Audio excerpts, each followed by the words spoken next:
সবাইকে স্বাগত জানাচ্ছি। আজকে আমরা মূলত জানব নবম পে স্কেলের একটি দারুণ আপডেট।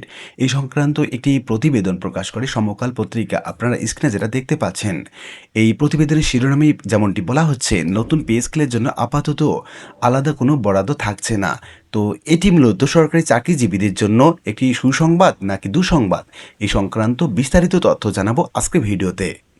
আমরা যেমনটা দেখছিলাম সমকাল পত্রিকায়, যেটা বলা হচ্ছে, সরকারি চাকরিজীবীদের জন্য নতুন বেতন কাঠামো বা পে স্কেল আংশিকভাবে বাস্তবায়নের পরিকল্পনা থাকলেও আগামী 2026-27 অর্থবছরের প্রস্তাবিত বাজেটে এই খাতে আলাদা কোনো অতিরিক্ত বরাদ্দ রাখা হচ্ছে না। তবে অর্থ মন্ত্রণালয়ের কর্মকর্তারা বলছেন, প্রয়োজনীয় অর্থের সংস্থান অন্য খাতের থোক থেকে, অর্থাৎ থোক বরাদ্দ থেকে অপ্রত্যাশিত ব্যয় বাবদ সংরক্ষিত অর্থ থেকেই এই ব্যয় করা হবে।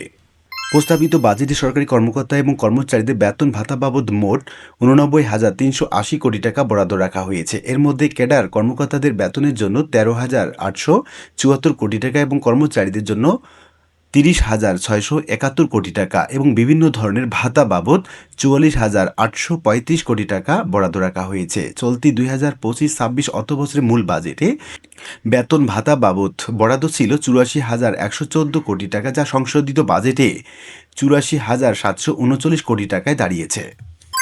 অর্থ মন্ত্রণালয় সংশ্লিষ্ট কর্মকর্তারা জানান, আগামী অর্থবছরের শুরু অর্থাৎ জুলাই থেকে নতুন বেতন কাঠামো আংশিকভাবে বাস্তবায়নের পরিকল্পনা রয়েছে। প্রাথমিকভাবে মূল বেতন বৃদ্ধির প্রায় অর্ধেক সুবিধা কার্যকর করা হতে পারে, তবে অন্তর্বর্তীকালীন সরকারের গঠিত পে কমিশন যে সুপারিশ করেছিল তা সরাসরি বাস্তবায়ন সম্ভব নয়। পে স্কেলের সুপারিশ পর্যালোচনার জন্য সরকার একটি সচিব কমিটি গঠন করেছে। কমিটি এখনও তাদের চূড়ান্ত সুপারিশ জমা দেয়নি।